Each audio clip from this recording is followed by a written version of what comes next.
1911 সালের এক গ্রীষ্মের দুপুর ইতালির জেনেটি ট্রেনটি 106 জন যাত্রীকে নিয়ে লম্বার্ডি পাহাড়ের একটি সুড়ঙ্গে প্রবেশ করল।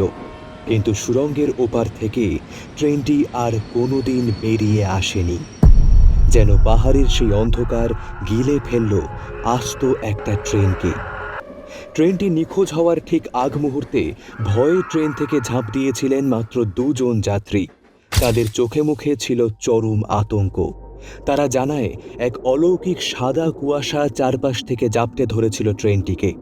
কান ফাটানো আর্তনাদ আর গোঙানির মধ্যেই চোখের পলকে কুয়াশায় মিলিয়ে যায় 104 জন যাত্রীসহ জেনেটি এক্সপ্রেস। দীর্ঘ তদন্তের পরেও কোথাও কোনো খোঁজ পাওয়া গেল না সেই ট্রেনের।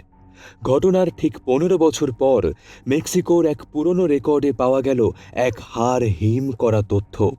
1845 সালে, অর্থাৎ জেনেটি এক্সপ্রেস ট্রেনটি ছাড়ার 66 বছর আগে, মেক্সিকোতে অদ্ভুত পোশাকে 104 জন মানসিকভাবে বিপর্যস্ত মানুষ হাজির হয়েছিলেন।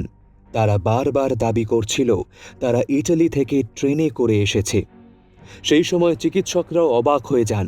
এমনকি তাদের কাছে থাকা তামাকের পাত্রে খোদাই করা আছে 1907 সাল। প্রশ্ন হচ্ছে, 1911 সালের মানুষ 1845 সালে পৌঁছল কিভাবে? এটা কি কোনো বৈজ্ঞানিক পরীক্ষা, নাকি প্রাকৃতিক কোনো টাইম পোর্টাল? ইউরোপের বিভিন্ন রেল লাইনে হঠাৎ আবির্ভূত হতে দেখা গেছে সেই অভিশপ্ত ট্রেনটিকে।